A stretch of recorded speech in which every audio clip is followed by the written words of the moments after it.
यूं तो अक्सर स्थानीय जनता विधायक से अपनी सुरक्षा की गुहार लगाती है, लेकिन सुजानपुर के एक शख्स को विधायक से ही खतरा पैदा हो गया है। ये शख्स कोई और नहीं बल्कि सुजानपुर के विधायक का सगा भाई रमेश चंद है। मीडिया के सामने रमेश चंद ने अपना दुखड़ा बयान किया है। रमेश चंद ने कहा कि उनके बड़े भाई विधायक बने हैं, इस बात का उन्हें फक्र है, लेकिन जिस तरह से मुझे और मेरे परिवार को लगातार प्रताड़ित कर रहे हैं, झूठे मुकदमे दर्ज करवा रहे हैं, उससे लगता है कि मेरी जान को खतरा है। मेरी पत्नी को भी डराया धमकाया जा रहा है। मेरा बेटा सुजानपुर महाविद्यालय में पढ़ता है, उसकी जान को भी खतरा है। उन्होंने कहा कि मौजूदा समय में मेरे परिवार के साथ वे कुछ भी कर सकते हैं। अगर भविष्य में मेरे परिवार और मेरे साथ कुछ गलत होता है तो उसका जिम्मेदार स्थानीय विधायक और उनके साथ जो लोग चल रहे हैं वही होंगे।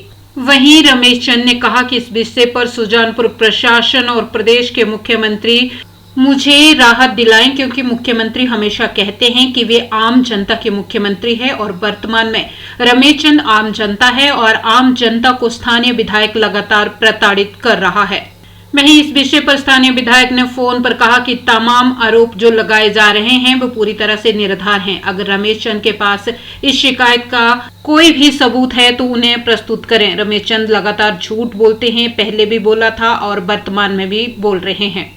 मुझे इसमें बहुत फक्र है कि मैं एक सिटिंग एमएलए का भाई हूं, लेकिन मुझे अफसोस भी है कि मुझे एमएलए का भाई होने की एक बहुत बड़ी सज़ा भी दी जा रही है, जिसका कारण ये है कि इस एमएलए ने मुझे तकरीबन पिछले 4 साल से बहुत बुरी तरह प्रताड़ित किया जा रहा है, क्योंकि मैं भाजपा का साथ दे रहा हूं और मैं एमएलए भूतपूर्व एमएलए जिंदे राणा जी के साथ चलता था, इसलिए इसने मेरे ऊपर 2022 से केस लगा रखा था, जिससे मुझे बुरी तरह से एसडीएम कोर्ट में प्रताड़ित किया गया। उसके बाद वो यहाँ से बंद हुआ तो इसने थाने में 2 बार मेरे ऊपर एप्लीकेशन दिलवाई माता जी के नाम पर, क्योंकि माता जी बुजुर्ग हैं और उनको पता लगता तो वो सारे काम ये खुद करवाता है। उसके अलावा इसने मेरे ऊपर अभी फिलहाल पिछले साल में कोर्ट में एक केस लगाया, जिसमें इसने मेरी जमानत करवाई, पता नहीं क्या बनवाया, मुझे नहीं मालूम क्या केस बना दिया इसने। अभी फिलहाल ही इसने एक केस और माता जी के नाम पर मेरे ऊपर बनाया है। कोर्ट से मुझे अभी अभी समन मिले हैं। मैं किसी काम बस मेडिकल समस्या की वजह से हॉस्पिटल गया था, तो वहाँ पर मुझे फ़ोन आया पोस्टमैन का कि आपकी चीज रजिस्ट्री आई है, तो इसने बाई हैंड भी भिजवाए हैं और रजिस्ट्री भी भिजवाई। ठीक है, कोर्ट का फैसला कोर्ट करेगा, वो मुझे कोई गम नहीं उस चीज़ का, लेकिन आज की डेट में मुझे मेरी पत्नी और मेरा बेटा मेरे साथ रहते हैं। इस टाइम समय बेटियाँ मेरी 2 है जो कि चंडीगढ़ में रहती हैं और हमें लगातार खतरा बना हुआ है। एक किसी भी टाइम मेरे ऊपर कोई भी अटेम्प्ट करवा सकता है, मेरे ऊपर या मेरी पत्नी के ऊपर, या मेरा बेटा हर रोज़ कॉलेज जाता है उसके ऊपर भी करवा सकता है। मेरा बेटा नादान है, 18 साल का अभी, तो मुझे बहुत ज़्यादा खतरा बना हुआ है।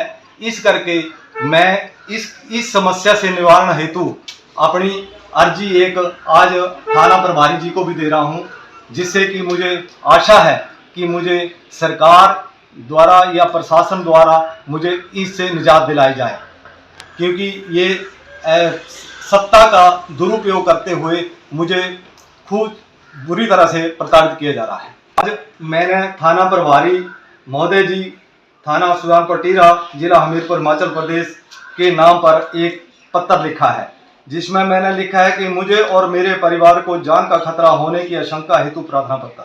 श्रीमान जी, सभी ने निवेदन है कि मैं रमेश चंद सुपुत्र स्वर्गीय श्री जय सिंह, गांव काच, डाखाना, बीड़गेड़ा, तहसील सुजानपुर टीरा, जिला हमीरपुर का रहने वाला हूँ। महोदय जी, मेरी विनती यह है कि मुझे पिछले 4 साल से एमएलए कैप्टन रणजीत सिंह लगातार प्रताड़ित कर रहा है। मेरी माता जी इसके पास रहती है। माता जी के नाम पर मेरे ऊपर मुकदमे बनवाकर मुझे लगातार परेशान कर रहा है। माता जी को बोलकर ये मेरी पत्नी को भी लगातार परेशान करवा रहा है।